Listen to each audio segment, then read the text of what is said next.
Hello, baking and pastry art students at Suffolk Community College. We are now going to be starting our second video. Hopefully you enjoyed the first one, which was on creaming method. Today we are going to be covering custards. We have an entire class of custards, and the first thing I want to do is tell you exactly what a custard is. So I have the first card, and if you remember, there'll be a card for each main topic, and then there'll be some questions after which you can answer. So what exactly is a custard? Custard is milk or cream which is heated up, cooked, and then there is an egg yolk or whole egg product in there to thicken up. That is what a custard is. There are lots of different kinds of custards, lots of different recipes and things that we make with custard, so I just wanted to review.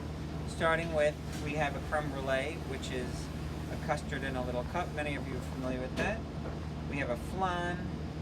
We have creme anglaise, which is basically a vanilla sauce. It's also the base for vanilla ice cream. Pastry cream. And then we have cheesecakes. For today, we're going to be making cheesecakes. So for today, we're going to be making cheesecakes, and we're going to be making it in a large bowl. This is the 80-quart bowl. And to make cheesecakes, I'm going to start by putting our first ingredients in.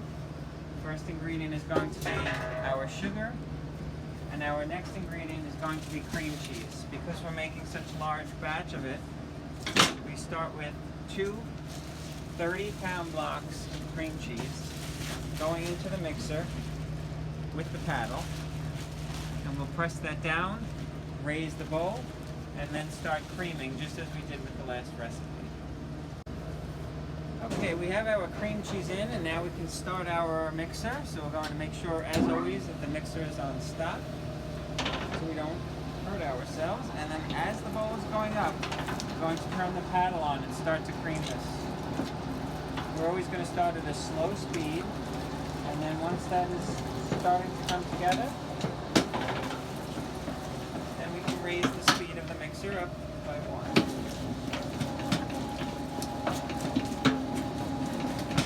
Mixing, I do want to talk for a couple of minutes about scraping the bowl and the importance. We talked a little bit about it when we were doing the creaming method. It's very, very important to use a bowl scraper. If you're using a small mix, you can use a rubber spatula. If you're doing a big mix like this, you want to use something like a nice wide bowl scraper in your arm. That almost becomes a giant rubber spatula for something like this. We're going to get all the way down once this mixes, and make sure, as always, we're going to get to the center of the bowl on the bottom. Remember, the paddle never reaches the bottom of the mixer intentionally, so that's the area we want to scrape. While that's mixing, I do want to talk about the pans that we prepped beforehand. To prepare the pans for the cheesecake, we took a cheesecake base, which is our graham crackers and melted butter. We mix it till it's a wet sand consistency, and we put some on the bottom of every pan. Press it down firmly. Here at the bakery, we do not pre-bake this. Some recipes will tell you that you should pre-bake it, and some do not. In our case, we're not going to pre-bake it. Okay, so I've just finished scraping. I got the bottom of the bowl. I took the paddle down. I scraped the whole paddle. Washed my hands, of course, changed my gloves, and now just scraping the side. So we're now going to put the mixer back on. It's super important, especially for cheesecake, to scrape the bowl as well throughout the stages so that you don't have big chunks of the cream cheese, because we don't want large amounts of cheese not mixed in thoroughly. Alright, our next stage is we're going to start to add our eggs. Some of the recipes are going to have whole eggs in them, some of them are going to have egg yolks in them, and some of them are going to have a combination of the two. This recipe here uses only whole eggs. We buy pre-cracked whole eggs, so we don't need to sit here and worry about cracking eggs individually. Once our eggs are added, we can speed the mixer back up again, and we're going to do one final scrape in a minute. I did want to talk for a minute about, while this is mixing, about the two main types of custards that we have. We have stirred custards, and we have baked custards. And this is in reference to how we are cooking or heating up our eggs. Stirred custards are custards that are cooked on a stove top. So creme glaze or vanilla sauce, or the ice cream base, is an example of a stirred custard. A baked custard is something along the lines of a cheesecake, where it's baked in the oven. There are a couple exceptions where it's neither stirred nor baked, and an example of that would be a creme brulee, because believe it or not, we start off as a stirred custard and we finish it off baking it in the oven.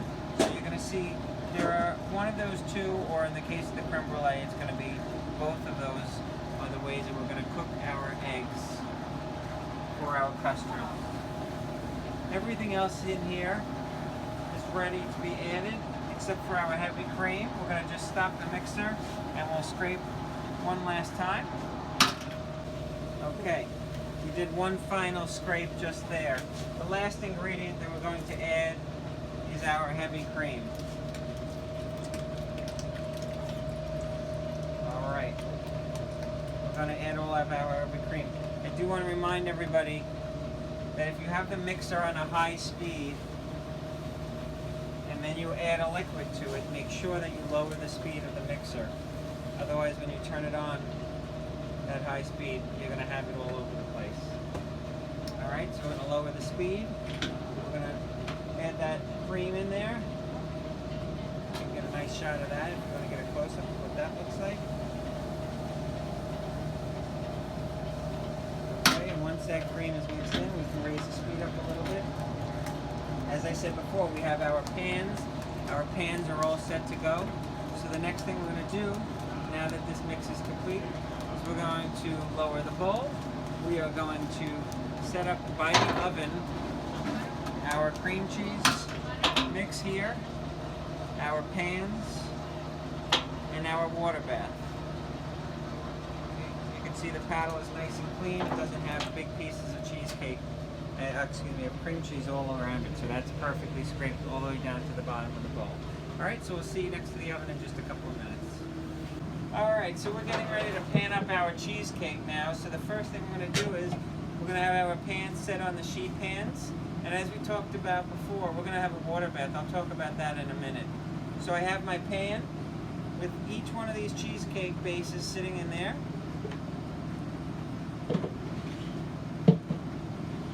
Okay, scrape that down.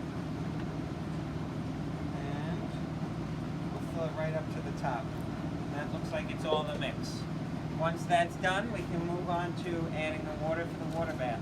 We don't want to add the water somewhere else in the kitchen and walk across the kitchen with a tray filled with water. So I like to work right next to the oven when I'm doing this.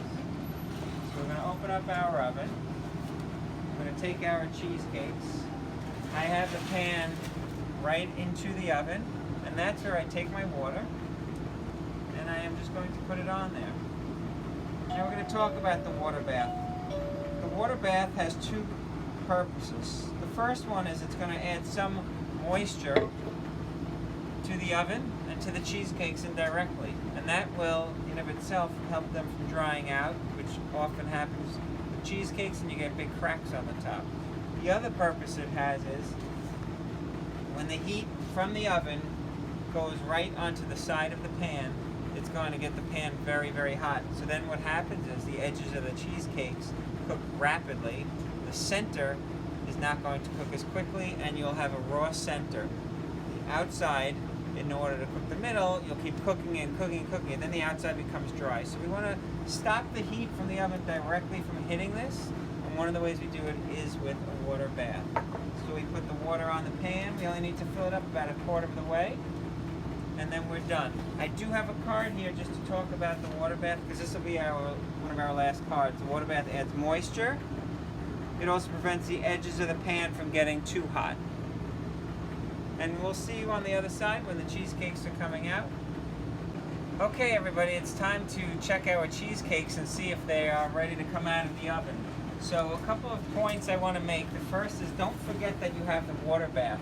With the water bath, you have a large amount of very, very hot water. You don't want to be walking across the kitchen carrying large amounts of hot water. So you'll either work in a very small confined space, or sometimes we'll take a bucket and we'll just pour the water right in there. But I did want to show you these cheesecakes here and how to tell when they're ready. And you'll notice the tiniest of cracks forming. That's okay, and you'll also see a couple of little blisters going on top. Those are telltale signs that this is ready. When you go to move the cheesecake, it's going to move as one full unit. It's not going to be liquidy. If these were not ready yet, the edges would be ready, set, and the center would have a little pool or a little puddle going back and forth. When these come out of the oven like this, we're going to leave them in the pan for just a few minutes.